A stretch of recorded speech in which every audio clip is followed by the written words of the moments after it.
latest episode of The Mandalorian, Chapter 10, The Passenger, has dropped on Disney+. This one was actually directed by Peyton, who directed the 2 Ant-Man films. So let's talk about it.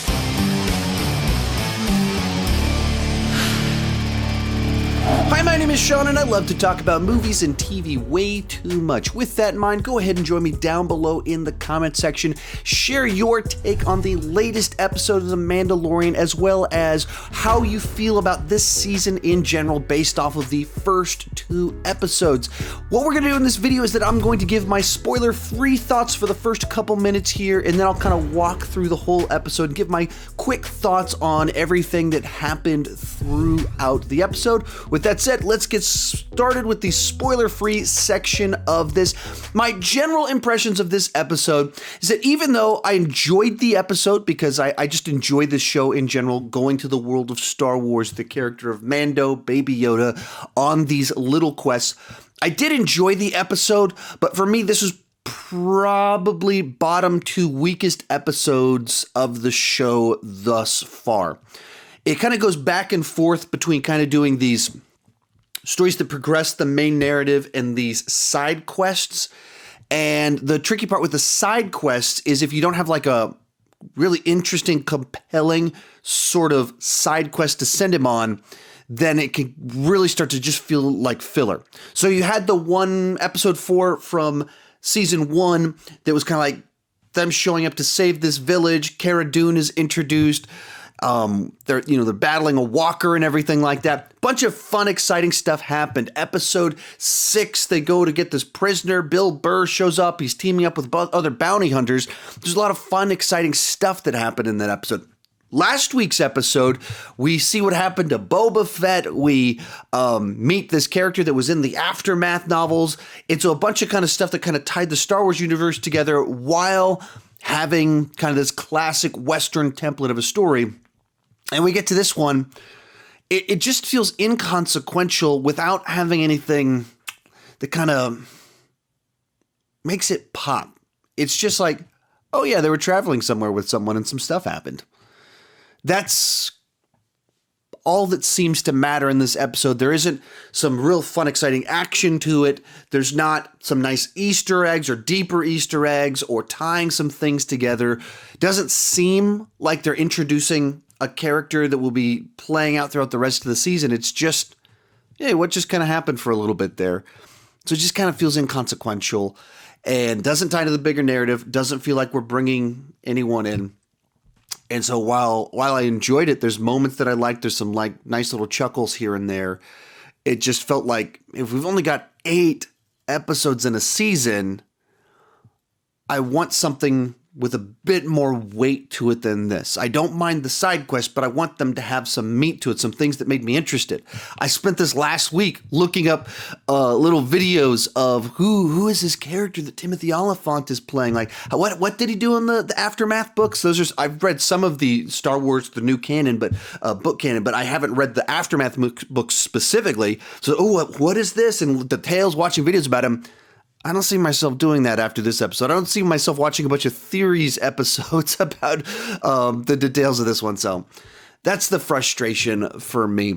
So from there, if you haven't watched the episode, if you don't want to do a whole walkthrough type thing, I'm going to start going through the episode now, kicking things off with the little intro sequence. Right there at the beginning, picks up right where the previous episode ended. They're on the speeder bike. They've got the Boba Fett armor racing off of Tatooine. And you see some kind of bounty hunters kind of watching them and stuff. And maybe this is even part of what set up kind of the disappointment of this episode, is with where the previous episode ended. It makes your mind immediately go, what's going to happen next with the reveal of probably Boba Fett watching in the distance. You see that and you go, he doesn't have his armor. Mando has his armor. Cut to the beginning of this episode, racing down the road, armor's on the back of this speeder bike, and we see some people watching him. So you start thinking, Mando and Boba gonna have a showdown over the armor? Is he the passenger this episode is talking about? And that's not at all where this goes. So I think there's a side to this. I imagine a lot of you watching probably had a little bit of, is that where this is headed? Is Boba going to show right back up immediately? No. So some bounty hunters set a trap and knock Mando down, gets in a bit of a fist fight with them, takes a few of them out, and then one of them puts a knife to Baby Yoda's throat, and Mando doesn't like that idea. If you do anything to him, I'll spin my left tracking you down. He trades his jetpack, gives it to this creature, and then he launches the jetpack to make the guy fly up in the air, and the guy falls down. Pretty funny little gag joke. I think a little bit where, you know, it's a fun little sequence just in general. If you just stood in and of itself, him battling them, the complications of everything taking on, happening with the child and everything like that. But once again, if you go back to season 1, what's the thing that kicks off episode 2? This is episode 2 of season 2. What kicked off episode 2 of season 1? Mando obtains something at the end of the previous episode, and then at the beginning of the next is immediately battling bounty hunters that are trying to get the child.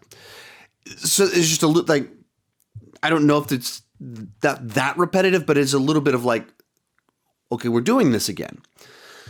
So he gets back to the city. He's trying to figure out where to go next. Conveniently, our lady that's his buddy knows someone that might know something, and which is pretty convenient that he just happened to find one more person that might know something about where another Mandalorian is. Thinking it's starting to get a little bit of in the coincident, like too many coincidences, too convenient that just happens to be. Mandalorians are incredibly rare. We can't find them anywhere. Oh, just so happens that I was talking to someone and they think they know where a Mandalorian's at. If we're not talking about Boba Fett wandering around in the desert, where in this environment it would be possible that someone would be aware that he was out there in the desert. If we're talking about someone besides him, that starts moving a lot into the category of coincidence, forcing things to happen to move the plot along rather than being a natural, logical progression of what took place on a more reasonable quest. Not a big problem, but it is a little bit of like, really? She just happened to talk to another person that might know something about where to find another Mandalorian that are incredibly rare. Okay. So what does this quest turn into? It turns into Mando has to take Frog Lady and her eggs on a journey to where she's going. Mando doesn't want to do this. And the big complication they can't go through, can't use the hyperdrive because it'll fry her eggs. And we don't want fried eggs. We want living eggs that can be born. And so they must fly normal style. So load up, and we got a couple complications come into play at this point in time. First off, Baby Yoda, as we learned from season 1, loves to eat frogs. These are frog eggs. So Baby Yoda keeps eating this lady's babies. Of course, it's cute to see Baby Yoda being mischievous, trying to do something, and Mando trying to parent and slap the hands away and everything. When you take eggs and you personify it, and you have a sentient being that is able to talk and is concerned about their future offspring, and you have someone and something eating the eggs, it's not the most tasteful plot line to put in an episode. Certainly, it can be a little bit cute at certain points in times, especially at the very last little gag where Baby Yoda shoves one more egg down its face and winks at the camera. But in general, the idea that there's this person desperately trying to save their family line while Baby Yoda's desperately trying to eat the family line. Okay, interesting direction to take these. But they're traveling through space, and there's also a language that's conflict number 1. Baby Yoda won't stop eating the babies. Problem number 2, this frog lady doesn't speak basic. Doesn't speak or English for us. So they can't communicate with each other. So he doesn't know what's up with Frog Lady. Complication number 3 is a couple X-Wings show up from the New Republic, just trying to make sure that these aren't Imperials and they're not smuggling anything illegal. Well, Mando is a bounty hunter. He almost certainly has something illegal. So he's trying to talk his way out of it. It doesn't quite work. And so then they get in a little bit of a nice chase. Fun little sequence. It's pretty amazing what you can pull off on a TV show budget these days. And so you get a nice little chase with his little bounty hunter ship and 2 TIE fighters. he's pretty clever, so he finds a way to avoid them, but it does damage his ship, and they crash into a cave, which he needs to repair. And once again, Baby Yoda takes an opportunity of this to, as quickly as he can, get to the eggs to start eating some of them. But at this point in time, you can see Frog Lady starting to get a little bit nervous about all of this. She's very nervous about her eggs. Mando's like, hey, let's take a nap. She's like, no, we can't do this. So she fixes up one of the droids there so she can talk. She's very adamant they have to do this, even gets a little manipulative with him and is like, hey, I thought you were a Mandalorian. I thought you always followed through, to force him to do it. So he starts repairing things. While doing this, the lady decides, hey, I think there's some hot springs over there. What if I jumped in the jacuzzi with my eggs? And this is somewhat what starts making the episode just get frustrating, because you have a character that's deeply concerned about getting out of here, the eggs, whatever it is, but isn't helping and is wandering off and just doing unwise things. And so you already have a plot that's a little bit forced of sorts. Like, it just feels a little bit inconsequential. And then to keep adding conflict to it to make this plot that's not terribly interesting. Taxi driver, he even says it in there, I'm not a taxi driver. And that's our plot, is him driving one person from here to there. So we have to keep finding new conflicts. Oh, I forgot to mention conflict. They crashed and ship is broken. I guess that's 2 conflicts. Now conflict, person won't listen, wanders off to the hot tub. They go to the hot tub. He goes, hey, you can't do this. We got to go back to our ship. Baby Yoda, as we have learned, really loves eggs. While they're trying to get Frog Lady out of the hot tub, Baby Yoda looks over and realizes there's a bunch of egg type things. And these are, I guess, the eggs that hold face huggers from Alien to form xenomorphs. Walks over, cracks one of them open, eats one of these things. And then you realize it's not such a great idea. And the eggs all hatch. Little facehugger spider things pop out everywhere. So they start running. Mando starts just blasting away, trying to get out of there. And then we realize there's a big spider too, the one that lays all of them, the queen alien, the queen xenomorph, pops up, shooting at all of them. And Mando's able to make some explosions to stop it a little bit, but there's a lot of these things. And so then they run to the ship. Ship's hull is damaged from this crash. Big complication, spider's complication, big guy complication. So they keep running. He's shooting as many as he can, gets to the cockpit, seals it off. They start to take off. Queen Xenomorph pops down on top of it, starts poking holes in the top of it. They're in pretty big trouble. And at this point in time, the cavalry shows up. X-Wings start taking all the guys out off of it. Mando goes, starts shooting a few more. They've already started putting cobwebs inside of it. They move very quickly. So everything gets taken out. He walks outside. X-Wing pilot guys are standing there like, hey, we've got warrants, and they have some back and forth. It all goes back to the episode, The Prisoner, number 6 from the previous season. And basically, they're like, we'll let you go because we have a warrant because you tried to steal someone, but you also took some guys out. That's good. So we'll call it even and get your stuff fixed so we don't have to arrest you in the future. And they leave. And then they take off. Baby Yoda has one more snack, eats it, episode ends. Did I distinctly not enjoy it? No. Did it hurt the show in the sense of like, oh, that was an embarrassment? No. But it just felt so inconsequential that it's just a side quest that you could just as easily remove it from the mix. All the conflict, all the stuff that happened, you could just remove all of that. You could cut from the end of, all right, let's travel to whatever's going to happen whenever we get where they're going. Because they didn't even show us getting there. Cut all of that out, and all you'd be like, why is the ship damaged? That's the only thing that would matter, is that the ship was damaged. That's what it feels a little bit like. Nothing happened that did anything besides we got to a new place, which for the purposes of storytelling, it could have just as easily have been he gets back to the city at the lady, she says, hey, I've got another clue for you, go here. And so we could skip over this entire episode and it just wouldn't matter. That's frustrating. And it's like the idea that they're traveling and X-Wings in the New Republic would be after Mando. Kind of interesting. That's a plot point worth using. Them crashing on a planet and they think they're the only danger is the cold, but in fact, it's actually these spider eggs and stuff in the cave. That's a plot line worth doing. And there's a way to do that that seems like that would be fun. It's not like that's inherently a bad idea for a conflict in an episode, but in this context, it just felt like we needed to have one more thing to happen in the episode that they have to overcome, as opposed to what's like the best story we could tell, most compelling story we could tell when we've only got 8 per season.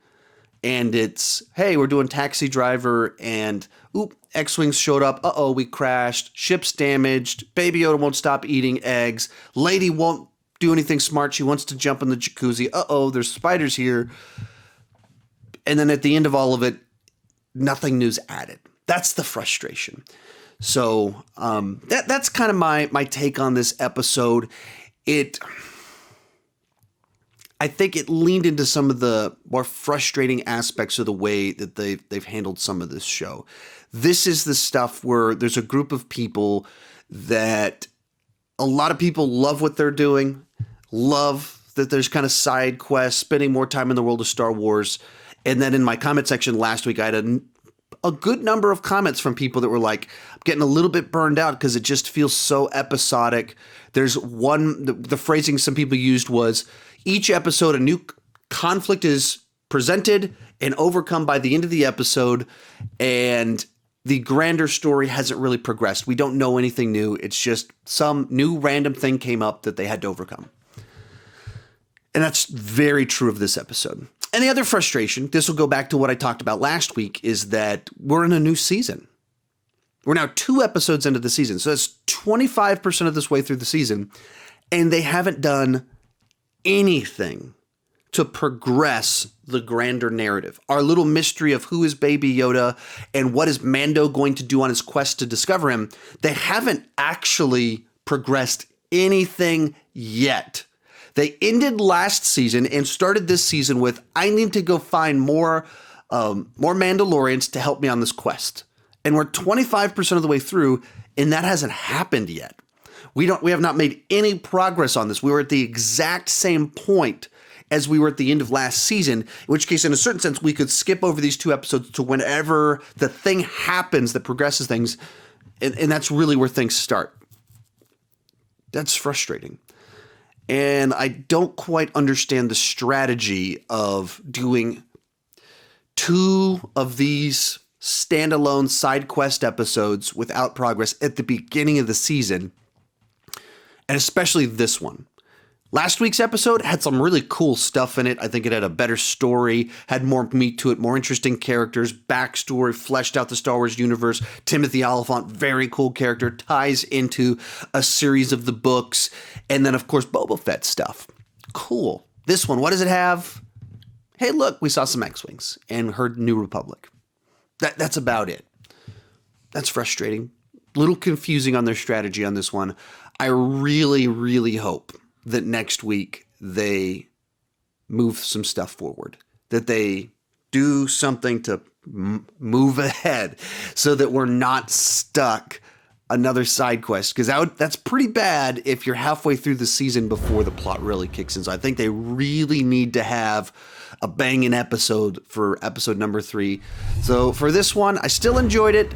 I'm moving more towards just one thumb. It's on the upside. It's not totally mixed. It's certainly not down, but it's only slightly up on this one. I enjoy the show. It's not embarrassing itself, but it's also not really, it didn't really deliver for this episode. Very throwaway plot line. And, when all is settled, of these first 10 episodes, this might be my least favorite of the bunch. That's not good. So let me know what you thought down below in the comment section. Check out my thoughts on episode 1 right there, or episode 9. And you can see my thoughts on all 8 episodes of season 1 down there. Thank you so much for watching, and keep talking movies and TV too much.